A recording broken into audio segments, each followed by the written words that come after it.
Welcome back guys to AK learning. काफ़ी दिनों बाद मिल रहे हैं आज हम। और आज की वीडियो में हमारा एक प्रैक्टिस सेशन रहेगा। हम हिंदी की प्रैक्टिस स्टार्ट करेंगे। इसमें हम हिंदी को कवर करेंगे जो भी आपके कॉम्पिटिटिव एग्जाम में जिस तरीके की पूछी जा रही है, एमसीक्यू में जैसे पूछे जाते हैं, किस किस टाइप के क्वेश्चन आते हैं, हम उन्हीं को करते हुए चलेंगे। स्टार्ट करते हैं आज का प्रैक्टिस सेशन। और ये हेल्पफुल रहेगा चाहे आप किसी भी कॉम्पिटिटिव एग्जाम में बैठे हों, चाहे वो टीचिंग एग्जाम हो या कोई अदर स्टेट लेवल का एग्जाम हो, सभी में आपको इक्वली हेल्प करेगा।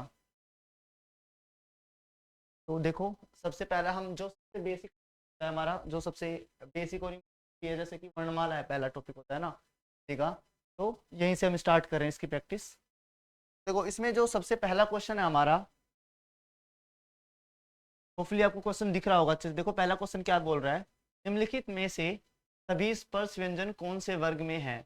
हमें स्पर्श व्यंजन पहचानने हैं। तो पहले तो मैं स्पर्श व्यंजन बता देता हूँ आपको कि स्पर्श व्यंजन कौन से होते हैं। जो हमारे हिंदी वर्णमाला होती है उसमें जो हमारे 5 वर्ग होते हैं, हाँ, उनको क्या बोलते हैं, स्पर्श व्यंजन। ये दिख रहे हैं आपको, ये जो हमारा क वर्ग, च वर्ग, ट, त और जो प वर्ग है, इसमें ये जो पांच पांच, ये टोटल 25 है हमारे पास। तो ये 25 के 25 क्या कराते हैं, स्पर्श व्यंजन। ठीक है, ये जो दिख रहे हैं ना हमारा, ये जो 1 2 3, ये जो पूरे 25 हैं, ये हमारे स्पर्श स्पर्श व्यंजन होते हैं। और इसमें ये वाली रो होती है, इसको हम बोलते हैं नासिक वर्ण या फिर पंचम वर्ण भी बोलते हैं इनको। ठीक है, और बाकी क्वेश्चंस के थ्रू डिस्कस करते हुए चलेंगे जो भी आते रहेंगे इसमें। तो देखो, इसमें कै, जय, पै, ये है तीनों स्पर्श व्यंजन है। बाकी के भी देख लेते हैं ऑप्शन से एक बार। है, देखो यहाँ पर जो रे और जो ले है, ये स्पर्श व्यंजन नहीं है, ये अंतस्थ व्यंजन है। अभी मैं इसको भी बताऊंगा, बता ही देता हूँ साथ में।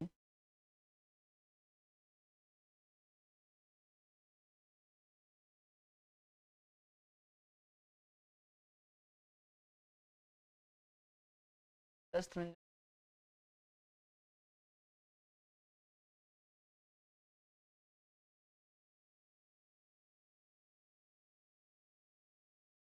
अंतस्थ व्यंजन आएंगे आपके य, रे, ले।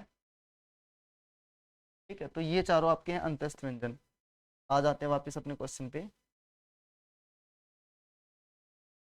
तो यहाँ पे तो देखो, जो हमारा ये फर्स्ट वाला ऑप्शन था, इसमें ये इसकी वजह से हट गया।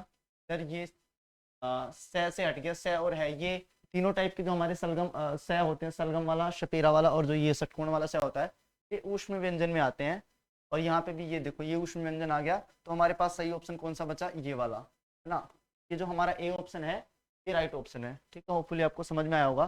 नेक्स्ट क्वेश्चन नंबर 2 है, निम्नलिखित में से मूल स्वरों वाला वर्ग छांटिए। मूल स्वर होते हैं आपके, स्वर होते जो हैं आपके, ये होते हैं आपका है,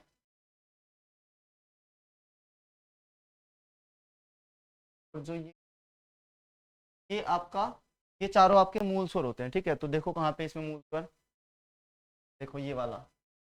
इसमें आ गया, इसकी वजह से गलत हो गया। इधर ओ आ गया, ओ आ गया ना, ए आ गया। ये जो ये डी वाला ऑप्शन है ना, ये हमारा क्या है, ये राइट ऑप्शन है। ठीक है, मूल स्वर हमारे पास सारी होते हैं, ए ई ओ और री। ठीक है, आगे चलते हैं। क्वेश्चन नंबर 3 है नेक्स्ट हमारा, डी को समझते हैं। निम्नलिखित में से अंतस्थ व्यंजन, अंतस्थ व्यंजन मैंने अभी आपको समझाया। जो आपका य, रे, ले और जो वह होता है, वो हमारा क्या होता है, अंतस्थ व्यंजन। ठीक है, इसमें हमारे कौन से आएंगे, ये आएंगे हमारे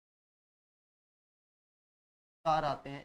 ये आता है, रे आता है, ले, और एक ये वे आता है। ठीक है, देखो यहाँ पे न आ गया, गलत हो गया। ये इसकी वजह से गलत हो गया है ना। और भी देखो, श है ही नहीं, रे तो है खैर, फिर ये भी नहीं है अंतस्थ। ये रे, यहाँ रे नहीं है, इसमें ये ले वे, तो ये तीनों ही क्या है, अंतस्थ व्यंजन। हाँ, ये जो है ये वाला ऑप्शन 3 सही है। ठीक है, आगे चलते हैं। क्वेश्चन नंबर 4, क्वेश्चन नंबर 4 देखो क्या बोल रहा है,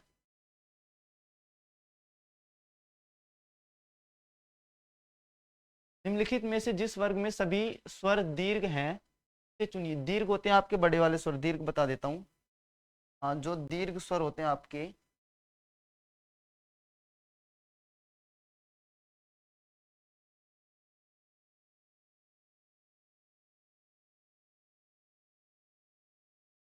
तो आपके उच्चारण के आधार पर जो स्वर होते हैं ना, ये कितने,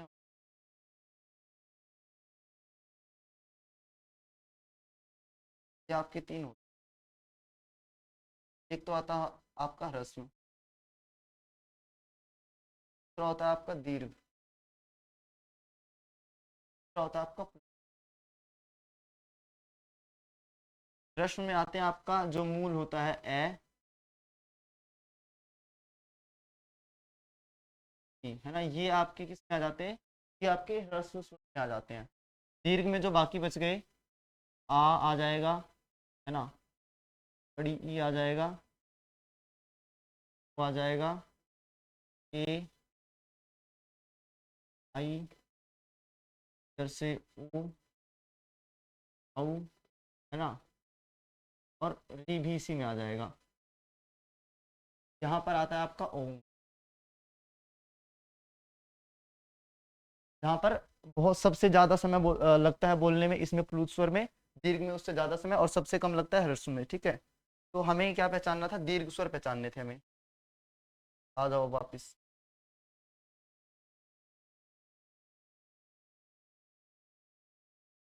सभी स्वर दीर्घ है, देखो, है ना,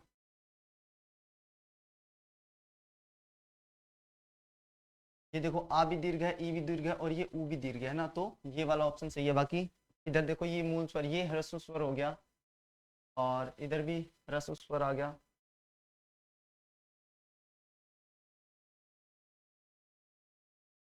इधर भी देखो, हमारा जो ये ए वाला है, ए का राइट ऑप्शन। ठीक है, अब आ जाओ आगे क्वेश्चन नंबर 5 पे। 5 क्या बोल रहा है, कौन से वर्ग में सभी नासिक के व्यंजन है। नासिक के व्यंजन मैंने अभी आपको स्टार्टिंग में समझाया था, जो हमारे स्पर्श व्यंजन होते हैं उनका जो अंतिम या जो वर्ण होता है उसको हम क्या बोलते हैं, नासिक के व्यंजन। ठीक है,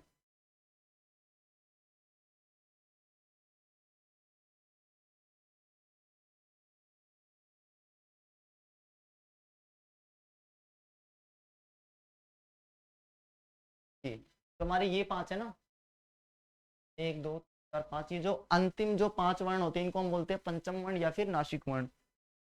तो वहां पे हमें देखो कौन सा है, वहां पे देखो, देखो मैं, हाँ ये तीनों, ये तीनों ही क्या है, पंचम वर्ण है ना, तो ये वाला सही ऑप्शन है। यहाँ पे देखो, ये तो पंचम वर्ण है, बट ये नहीं है पंचम वर्ण, ये भी पंचम वर्ण नहीं है, इल्ला तो ये अंतस्थ व्यंजन हो गया, ये भी पंचम वर्ण नहीं है, तो हमारा जो नंबर 5 वाला है यही सही ऑप्शन है। ठीक है, आगे बढ़ते हैं। क्वेश्चन नंबर 6 देखो, कौन से वर्ग में सभी अघोष वर्ण है। अघोष, अघोष बताता हूँ अभी कौन से होते हैं, देखो स्पर्श व्यंजन पे आ जाओ। अघोष व्यंजन समझना, जो ये दो रो होती हैं, जो पहली और ये जो दूसरी, हाँ, ये वाले जो हमारे 10 वर्ण है, इनको हम बोलते हैं अघोष वर्ण, बोलते हैं इनको।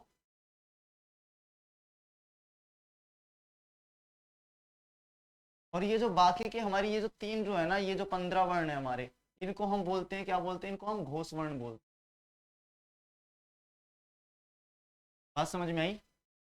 जो हमारे ये जो 10 वर्ण है स्टार्टिंग के, है ना, ये वाले कै चे टे ते पे, और इधर से ख छ टे, सॉरी ठ थ और फ, इनको हम बोलते हैं अघोष वर्ण। और ये जो हमारे 15 बच गए, इनको हम क्या बोलते हैं, घोष वर्ण। ठीक है, तो यहाँ पे हमें क्या पहचानना था, अघोष वर्ण पहचानने, आ जाओ पहचान।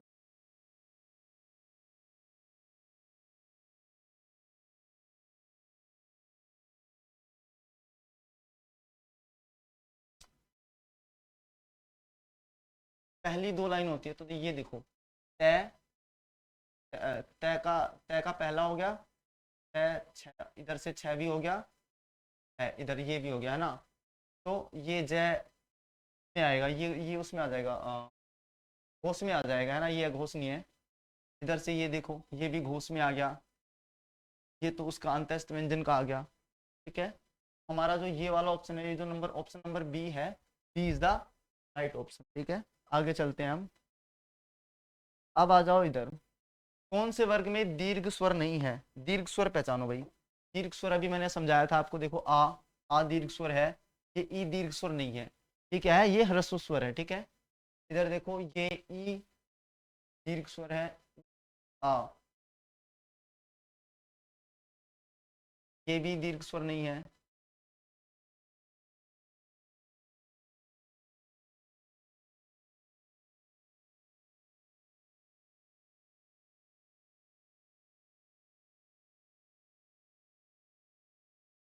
देखो अगर यहाँ पे, देखो ये दीर्घ स्वर नहीं है, ये भी दीर्घ स्वर नहीं है, ये भी दीर्घ स्वर नहीं है, वर्ग में दीर्घ स्वर नहीं है। अच्छा ये सारे नहीं पूछ रहा, नहीं किसमें? देखो यहाँ पे तो एक दीर्घ स्वर आ गया इधर, यहाँ पे एक ये दीर्घ स्वर आ गया, इधर भी एक ये दीर्घ स्वर आ गया, इधर दो दो आ गए, इधर भी है ये दीर्घ स्वर। में देखो इसमें नहीं है, इसमें एक भी दीर्घ स्वर नहीं है, तो हमारा जो ये वाला ऑप्शन आएगा ना, ये वाला ऑप्शन नंबर सी सही जाएगा, ठीक है। समझ गए? ये पूछ रहा था कि दीर्घ स्वर नहीं है, तो देखो ये एक दीर्घ स्वर है, इसमें भी एक है, में एक भी नहीं है, तो हमारा सी वाला ऑप्शन क्या होगा? सही जाएगा, ठीक है। आगे चलते हैं। उष्म वर्णों वाला वर्ग कौन सा है? उष्म वर्ण मैं बता देता हूँ आपको कौन से हैं। जो ये होते हैं ना हमारे, जो तीनों टाइप के स होते हैं, श, श, श, और ये जो है होता है, ये हमारे होते हैं उष्म।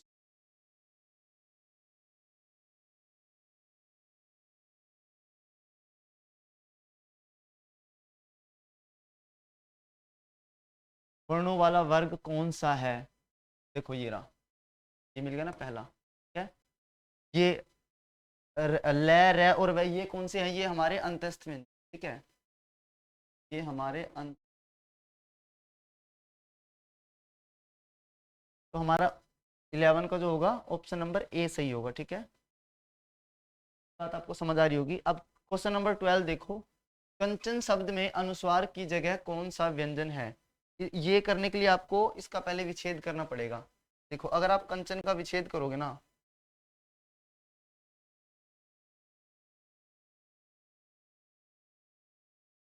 ये कैसे बनेगा? ये बनेगा आपका,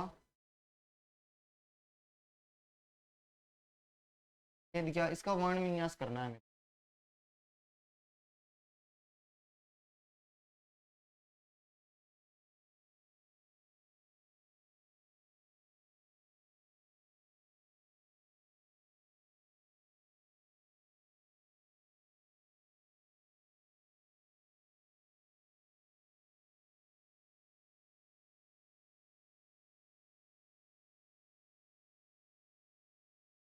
जी, यहाँ पर ये जो अंक, ये जो है ना, ये इसकी जगह पे ये वाली चीज यूज हो रही है ना, ये वाला वर्ण यूज हो रहा है, तो यही पूछ रहा है कि इन चारों में से ये जो न है, या ये जो पंचम वर्ण कौन सा यूज हो रहा है, तो ये वाला, क्या है, यहाँ वाला, हमें ये ऑप्शन नंबर ए सही लगाना है, ठीक है। आगे समझते हैं। आगे देखो, अल्प प्राण वर्ण कौन सा? अभी मैंने आपको समझाया था अल्प प्राण। अच्छा अल्प प्राण नहीं बताया, अभी बता देता हूँ। अल्प प्राण वर्ण होता है एक वर्ग का,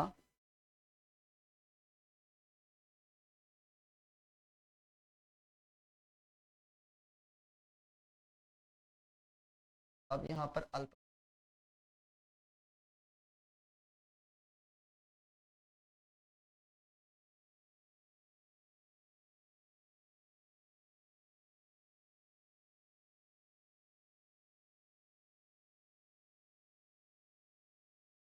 जो हमारा पहला और पांचवा होती है ना, पांचवी जो लाइन, ये बोलने में कम समय लगता है, ये होती है अल्प प्राण। इस बात को आप फील भी कर पाओगे, जैसे कि आप कै बोलोगे और ख बोलोगे, कै में आपकी जो साउंड है ना, में कम साउंड लगती है, मतलब उसमें जान इतनी ज़्यादा नहीं लगती, बट ख बोलने में थोड़ी ज़्यादा हवा भी आती है, ज़्यादा जान भी लगती है, ज़्यादा जोर लगता है, तो ये अल्प प्राण होते हैं। ये जो तीनों है ना, ये जो तीनों है, क्या बोलते हैं? अल्प प्राण।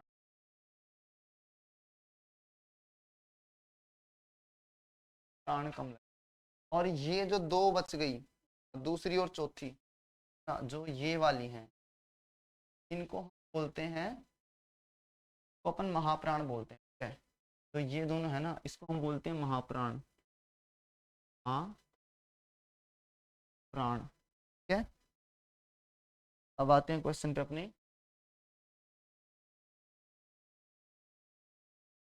तो प्रत्येक वर्ग का कौन सा होता है अल्प प्राण, पहला तीसरा और पांचवा, है ना। देखो पहला तीसरा और पांचवा, ये रहा पहला तीसरा और पांचवा, ठीक है। तो हमारा ऑप्शन नंबर सी है, यही वाला राइट ऑप्शन है, ठीक है। नेक्स्ट चलते हैं क्वेश्चन नंबर 17 पे। देखो क्या बोल रहा है, ये बोल रहा है ई च य श वर्णों का उच्चारण स्थान, मतलब कि बोले कहाँ से जाते हैं। देखो जितने भी वर्ण हैं उनका खुद का एक उच्चारण स्थान होता है अपने आप में हिंदी में। तो हमें ये पहचानना है ई च य श ये कहाँ से बोले जाते हैं। ये ना एक ट्रिक होती है, बताता हूँ, देखो।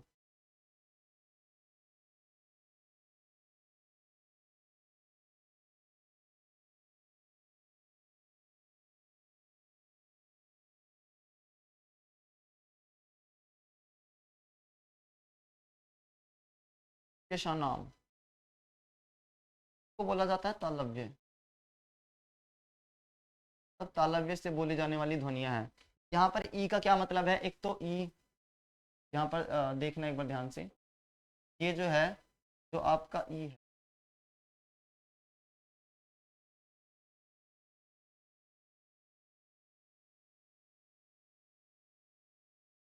यहाँ पे जो आपका ई है, और ये चूते का क्या मतलब होता है यहाँ पे, इसका मतलब आपका छ वर्ग, ठीक है। छ वर्ग में मतलब कि आपका छ छ जय जय ये सारे ही। और ये जो है, ये ऐसे क्या बनेगा, ये तो ये बन गया, ये बन गया, ये ऐसे क्या बनेगा आपका ये, और ये जो ये श, ये पांच इधर, छः सात और एक ये आठ, ये आठ चीजें कहाँ से बोली जाएंगी, तालव्य यानी कि तालु से बोली जाएंगी, ठीक है। तो इनका उच्चारण हमें तालव्य रखना है, ठीक है, मतलब तालु से बोली जाती हैं। तो 17 का ये जो बी वाला है, ये वाला ऑप्शन सही है। नेक्स्ट चलते हैं हम, आ जाओ इधर क्वेश्चन नंबर 22। और ये प्रीवियस ईयर किसी ना किसी एग्जाम में आए हुए हैं, तो ये इंपॉर्टेंट है कहीं ना कहीं, ठीक है, इनको आप मिस नहीं कर सकते। अघोष वर्ण कौन सा है, अघोष मैंने बताया था ना अभी आपको, जो प्रत्येक वर्ण है, जो प्रत्येक वर्ण है, हमारे पास जो 25 प्लस व्यंजन है, उनमें से जो पहली और दूसरी रो है ना, जो पहला और दूसरा वर्ग है, उसको हम क्या बोलते हैं, अघोष बोलते हैं। तो देखो ए, जय और हाँ इसमें है, वो पांच हो गए, मतलब 10 उधर हो गए, और इधर से ये जो है होता है ना, ये भी क्या होता है, ये आपका अघोष वर्ण होता है, ठीक है। तो इसको याद रख लेना। निम्नलिखित में से नेक्स्ट है, कौन सा संयुक्त स्वर है, संयुक्त स्वर कौन से होते हैं, संयुक्त स्वर जो अलग अलग स्वर के मेल से बनाए जाते हैं। जैसे कि अभी बता, जैसे कि ये देखो, जैसे जो ए होता है ना, इसको हम कैसे बनाते हैं, 10 का ई, है ना, ये बनता है आपका ई। तो ये संयुक्त मतलब कि दो स्वरों से मिलके बना हुआ है, इसलिए इसको क्या बोलते हैं, संयुक्त स्वर बोलते हैं, ठीक है। इधर से देखो, ये भी संयुक्त स्वर, ये भी संयुक्त स्वर,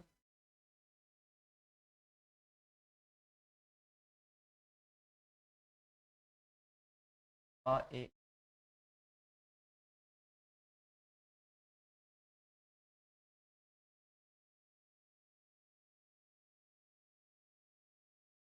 नहीं संयुक्त स्वर में ये री नहीं आएगा, ये वाला जो आपका री है ना, ये री नहीं आता है संयुक्त स्वर में। संयुक्त स्वर में आपके टोटल 5 आते हैं, देखो एक तो ए आएगा, ये बड़ा आई आएगा, वो आता है इसमें, औ आता है, ठीक है, और रह गया, हाँ ई और रह गया इसमें, है ना, तो ई और आता है।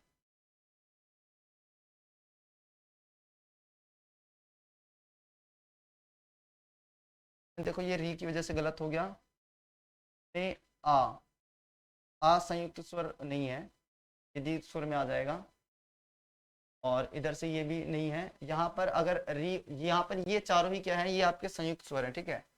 ये जो चारों हैं, ये आपके चारों क्या हैं, संयुक्त स्वर हैं। अगर इसमें ई और इंक्लूड हो जाता तो बहुत बेटर होता, बट यहाँ पर ये चारों ही क्या है, संयुक्त स्वर हैं। ठीक है, तो ये आपके संयुक्त स्वर हैं। आगे चलते हैं। नेक्स्ट है आपका क्वेश्चन नंबर 36। वर्णमाला किसे कहेंगे? तो जो वर्णों का व्यवस्थित समूह होता है उसी को आप क्या बोलते हैं, वर्णमाला बोलते हैं। ये परिभाषा लिखी हुई है। और लास्ट क्वेश्चन है आज का, अंतिम प्रश्न। भाषा की सबसे छोटी इकाई?